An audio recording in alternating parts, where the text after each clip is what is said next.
Gupta from India. We'll be talking to all of them, but first I want to hand over to Birger to introduce today's call. Thank you so much, Adrian.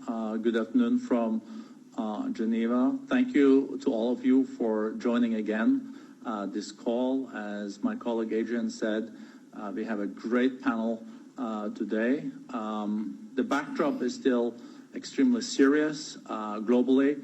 Based on the COVID-19 situation, we're close to 5 million cases globally, close to 325,000 people that have died due to the pandemic. We are also seeing that the epicenter is moving. We have seen now in many Asian and European countries that the numbers have peaked, but we know seeing that if you look at the 20 countries in the world with the most new cases, 17 out of these 20 countries are emerging economies and developing countries. So this is a very serious development, and of course this will potentially also have a lot of negative impact on a lot of the things that we have achieved during the last decades. The World Bank yesterday, in a report that many of you probably have seen, said that if we don't put the right measures in place to fight this in the developing world, we can see 60 million new people entering extreme poverty this year. And for the first time in 2 decades, we will see also the global poverty rate increasing. The latest numbers from the bank is also quite grim, contraction of 5% in the global economy this year. But this platform is about action, is about public-private partnership. We have 1,100 organizations, companies on board. We have more than 40 concrete projects now that are addressed to fight the impact of this pandemic. Very, very pleased to again see you, Prime Minister Imran Khan. Last time we had the dialogue was in Davos. We did not expect that this new decade was going to start this way. Thank you for joining us, and also thank you for being willing to share with us how this situation looks from Islamabad, from Pakistan, and the measures that you are taking. Prime Minister, welcome. Thank you very much. Well, let me just say that the experience of the developed world is completely different to what we are facing in the developing world. And in countries like India, Pakistan, Bangladesh, specifically the Indian subcontinent, our experience is somewhat different. Firstly, the speed at which COVID-19 spread in Europe and in the United States, we are not experiencing that same sort of speed. On the other hand, we are still facing rising number of cases, and we still haven't reached our peak here. But from day one, the difference between, say, what we've seen in Europe and in the United States, and in fact even in China, the difference is that we had to face this twin challenge. One was to stem the growth of the virus, so hence the lockdown. But the bigger challenge, and increasingly in our countries, the bigger challenge is how to mitigate the effects of lockdown on our population with this rising poverty. To give people an example of what we are facing in Pakistan, and I think it's the same sort of situation in India and possibly in Bangladesh. In Pakistan, we have 25 million workers who are either daily wages or get paid weekly or are self-employed.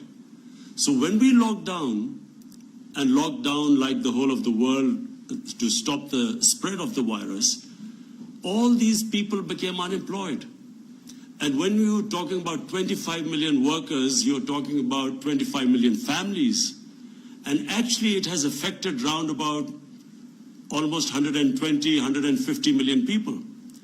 And these 120 and 50 million people face stark poverty. Unless the men or the women who were working, unless they work, they cannot feed their families. So what we did was, and I'm very proud of my government, we came up with this cash transfer program. And we touched 15 million families. So far, we have touched 15 million families with cash transfers. And this is what's mitigated the effects of the lockdown. But this is only a short-term solution.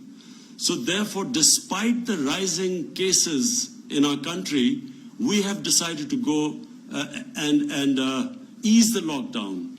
We have started to open up our businesses, construction industry, so that people can find employment, because there's no way the government can give handouts to so many people. And because of this huge numbers of the informal economy, the only way we can reach our people is by allowing them to work. So here we face this dilemma. One, we still have a problem of growing cases, and we still have to be careful about the spread of the virus. But on the other hand, unless we open up our economy, we have millions facing starvation. And this is not the problem faced in the Western countries, but the Western countries also face this problem, this balance between now saving the economy and at the same time worrying about, even if the cases are going down, they're worrying about in case there's a spike. So the way forward, we have, this year we have, as a country, as a nation, we realize that we have to live with this virus. At least until a vaccine comes out, we feel that this year we just have to learn how to live with it and balance this. So to balance this, what we have raised a volunteer force of 1 million volunteers who will help the administration, because the administration is already overburdened. The law enforcement agencies, they've become overburdened by trying to impose the lockdown. So we decided that the only way is that have a volunteer force, let the administration do the normal work and the police, while this volunteer force goes and encourages people to not to have gatherings, and when they go to work, have these SOPs so that they at least try and keep the social distancing. So this year we feel that we have a very tough year to balance this act. We have suffered economically. Just before this COVID-19 hit us, we had managed to balance our twin budgets, the current account deficit and the fiscal deficit. After a very painful series of reforms, we had just about balanced and were thinking of the economy of growing. And so it's hit us at the worst time. But what we feel is that the coming year is not just a challenge for Pakistan. We all know it's a global challenge. And what we feel is that there has to be a lot more interaction between the countries in dealing with this challenge than has been so far. Understandably, because when it hit the countries, it's quite unprecedented, the measures that took. So every country looked inside, became insular. But I feel eventually we are all connected, and the response has to be global. There has to be a way of picking up countries which are struggling right now, and especially in the developing world. I've spoken to the Ethiopian Prime Minister, the Egyptian President, Nigerian Prime Minister. All of them are facing similar problems to what we are facing. Falling exports. The export orders have gone down because obviously the problems faced by the global community. But also additionally, we face the problems of falling remittances. Our country depended a lot on remittances from the Gulf countries, and because of oil prices crashing, that has had an effect on our workers, our remittances. So I guess everyone is facing the challenges, but we have geared up. Economically, we've got our think tanks working on how we're going to deal with the coming year. At the same time, we have a very good developed a system of a national command and control center, and the whole idea is that every day the whole idea of the center is to balance the whole thing. They watch where the cases are growing, how we are going to deal with them, isolate individual areas where there is fear of spreading, and at the same time how we can keep our economy going. So I guess this is what the world community faces. Thank you so much, Mr. Prime Minister, for sharing this. And I think we are all have a lot of respect for the very difficult dilemmas leaders are now in between lives and livelihoods.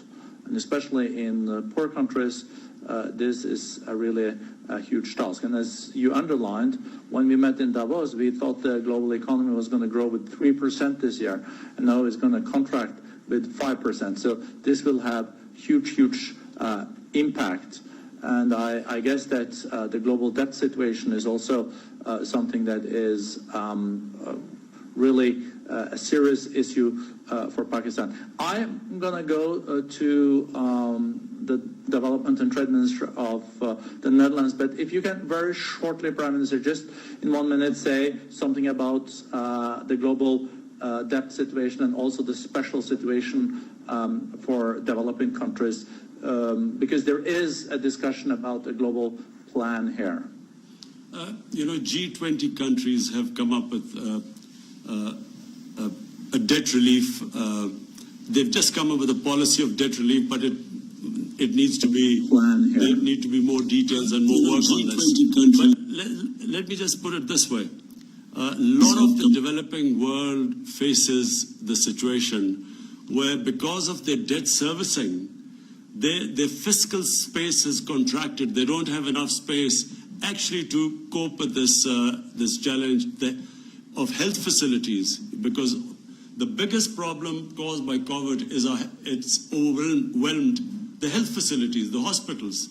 So therefore, the reason why there should be a debt relief, and the G20 is looking into it, because we need that fiscal space now to divert resources towards health and also to environment. And unfortunately, right now, that space is not there. And as I said, I spoke to the heads of Nigeria, Ethiopia, and Egypt. All of them face a similar situation to us. Yeah. No, thank you so much, Prime Minister. And what you're really alluding to is kind of a bridge, because there is an imminent need for stimulus to make sure that things are also working until growth is back. I think this is a nice segue also to Sigrid Kaag, because Sigrid, you're not only the Trade Minister of the Netherlands, but you're also the Development Minister. We'll come back to the situation in your country, but what Prime Minister Khan was alluding to here was the G20 is looking at a way to also make sure that people are fed, that things don't totally stop now in the immediate crisis. This is what stimulus is needed for, and a debt relief will possibly give a bit of relief there. Any thoughts on this? Yes, no, thank you very much, Borge. And indeed, I was very inspired by, saddened and inspired, of course. वज़ीर-ए-आज़म इमरान खान आलमी इक़्तिसादी forum के Covid action platform से खिताब कर रहे थे। वज़ीर-ए-आज़म इमरान खान ने कहा कि तरक्की याफ्ता और तरक्की पज़ीर ममालिक में के हालात यकसर मुख्तलिफ हैं। कोरोना वायरस ने पाकिस्तान, भारत, बांग्लादेश में वायरस इतनी तेज़ी से नहीं फैला जितनी तेज़ी से ये मगरबी ममालिक में फैला है। मगरब और हमें फ़र्क ये है कि हमें भूख से भी निपटना है, हमें ये भी चैलेंज दरपेश है। पाकिस्तान में अब तक 1 करोड़ 20 लाख से ज़्यादा ख़ानदानों में नकद इमदादी रकूम तकसीम की जा चुकी हैं। पाकिस्तान ने क्या इक़दाम किए हैं कोरोना वायरस के हवाले से? वज़ीर वज़ीर आज़म इमरान खान ने वर्ल्ड इकोनॉमिक फोरम में एक्सपर्ट्स को आगाह किया और उनके सवालों के भी जवाब दिए। वज़ीर आज़म इमरान खान ने कहा कि करोड़ों लोगों को भूख से बचाने के लिए हमें मईशत को खोलना जरूरी है। इसके